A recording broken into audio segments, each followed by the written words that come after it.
How's it going, everyone? It's Sam. Bitcoin's price skyrockets after 100,000.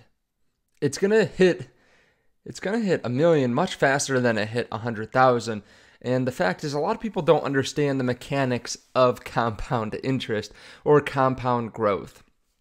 I want to go through where Bitcoin is going in the future, how much money you could make, all that, and the kind of situation we're in compared to where we were back in 2010, 2013, 2017, 2021, right? We'll walk through it. A little bit of a history on Bitcoin, and you can kind of figure out where it's going in the future. If you don't mind, hit subscribe, turn on the bell notification underneath the video so you can see future videos just like this. If you want to trade cryptocurrency, make sure you understand the risks of leverage trading. You can lose everything from the exchange to being liquidated if you're trading. But I have been doing this. I really like doing this during a bull run. You just have to be, agile. There is a link underneath the video to CoinW where you can start trading all different kinds of cryptos on leverage or spot. There's also a link to Blofin and a link to BTCC. With my links, you get extra bonuses, lower trading fees, and all that kind of stuff. Now, as you can see, Bitcoin's price, $103,000.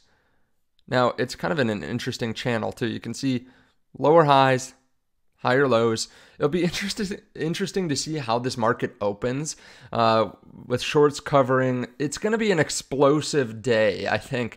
But this is so fascinating to see where Bitcoin's come. And, I think a lot of people just don't understand how quickly Bitcoin's going to grow from here. A lot of people think, oh, well, it took 15 years to buy for Bitcoin to hit $100,000.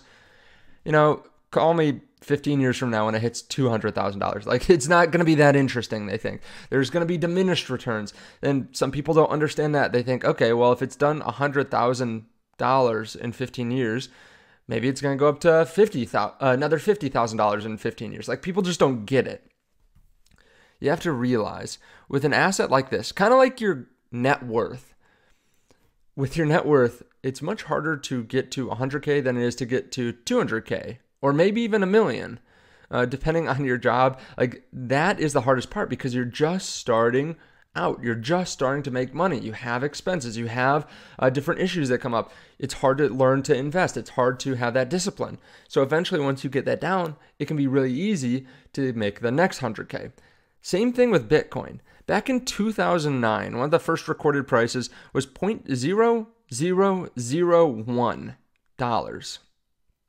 You could have bought 100 Bitcoin for a penny lying on the ground. Right? And of course, it was hard back then. Like, it wasn't super simple to find Bitcoin. You had to mine Bitcoin and then maybe do like in-person sales of Bitcoin. And even then, no one would meet you for a penny. Like, what's the point of that?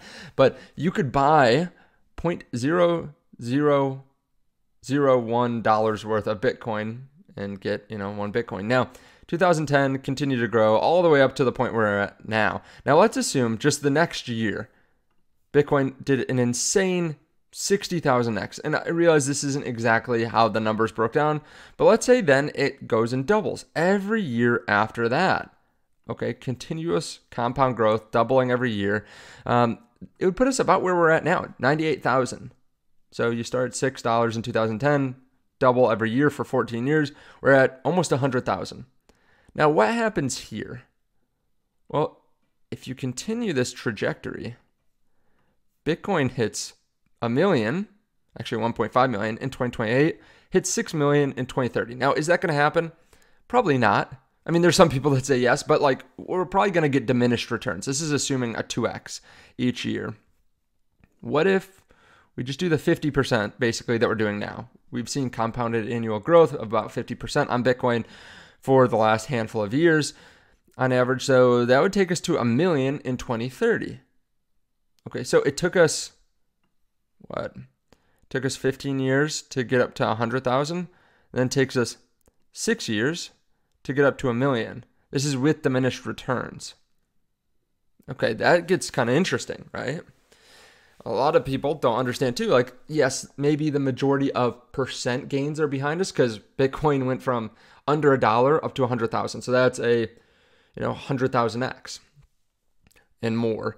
We're probably not going to see another 100,000x in our lifetime, right? That would put Bitcoin at what, $1 billion, more than that. But if you have money in Bitcoin, the gains get larger from here. So let's say you have you've had one Bitcoin since the bottom of the bear market. Okay, great. You went from maybe 20K when you bought it to now having 100K. So you made $80,000. And that was a 6x, let's call it. 16,000, or that's a 5x, sorry. the sleep deprivation from Bitcoin hitting 100K and from the baby is starting to get to me. So 20,000 to 100,000, 5x, fantastic. You made 80K in unrealized profits. If we see another 5x, you actually see another 400K. So the difference in gains is massive there. Do you see that? Like, even if you get just a 2x from here, you actually make more money in US dollar terms than you made on the original 5x. So this is where things get fun. This is where your portfolio grows very quickly, even if we don't get the same percent gains. Now, I think it's important too to think about where Bitcoin is now compared to where it was a long time ago. So yes, you would have gotten much better gains if you had invested in 2010, but think about how hard that was. The people that were in 2010 were like deep into technology, into libertarianism, deep into tech, and it was really hard to buy. Like I said, it was really hard to buy. Like, if you can't use a cold storage wallet, if you can't use a hot wallet, if you can't use a DEX, like, you're not getting this Bitcoin. Like, they didn't have all that back then, but like, you would have had a very tough time trying to buy Bitcoin if you're not very techy back then or really deep into it. So it's interesting to see how things have changed, because 2014 rolls around, Mt. Gox comes around. There are people that can buy Bitcoin a little bit easier, right? I think back then they shoved cash in envelopes and sent it in, basically. But it was still more difficult to buy. People started talking about it more, though. 2017, obviously, a lot of people talked about it, but a lot of people still thought it was kind of a Ponzi scheme. It was magic internet money. 2020, I think, solidified it in time, where we were starting to see people really buy it in mass, like large companies, Tesla, MicroStrategy. So people started to look at it as a real asset. I mean, think about how crazy it was for Tesla to come out and buy, I think it was hundreds of millions, maybe it was $1 billion worth of Bitcoin back then. Like, that is pretty far out there when you look back and think, well, there's just, I think, MicroStrategy that had done that at that point. So we have that happening. And now we have nations, we have states, we have the largest entities in the world putting their name behind Bitcoin, talking about Bitcoin, politicians talking about Bitcoin. And the fact that we're here is kind of amazing. Like, yes, the first 100K was fantastic, especially if you were able to get in early. Let's say you had $5,000 in Bitcoin at $100. Okay, that's 50 Bitcoin. That is worth now $5 million. So your 5,000 turned into 5 million. That's awesome. That's an insane gain, 1,000x. But it's easier now. It's easier now for us to go from 100K to 1 million than it was for us to get to here, because we've had to go through a lot. Now, Bitcoin really is thought of as a strong asset, a speculative asset, place to save your money. Depending on who you are, it changes, but it's always in the conversation. And the fact that there's a limited supply means that there is unlimited upside. As the demand continues to grow, and it will continue to grow, there are a lot of assets on Earth.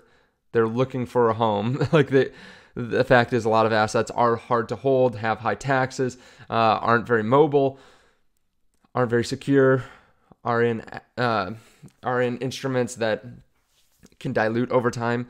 The fact is, Bitcoin will continue to grow very quickly. So yes, it took 15 years for Bitcoin to hit 100K. The next 100K is going to be much faster. Don't be surprised if it's in the next year or less. Don't be surprised if the million mark is within the next few years. Some people think it's going to be this year. Plan B says 500K this year. Keep in mind, the entities that are looking at buying have nearly unlimited money. We're talking about some of the largest nations in the world. They have unlimited fiat. So they can push Bitcoin's price up. They're not price sensitive. Same thing with like large institutions. Michael Saylor doesn't care if Bitcoin's at 100,000. He doesn't care if it's at 200,000. He doesn't care if it's at 30,000. He can continue to buy because he can continue to get billions and billions of dollars into this very scarce asset. And eventually it moves up. There are going to be bear markets. There are going to be pullbacks. But the fact is that we are in the most explosive asset in all of history.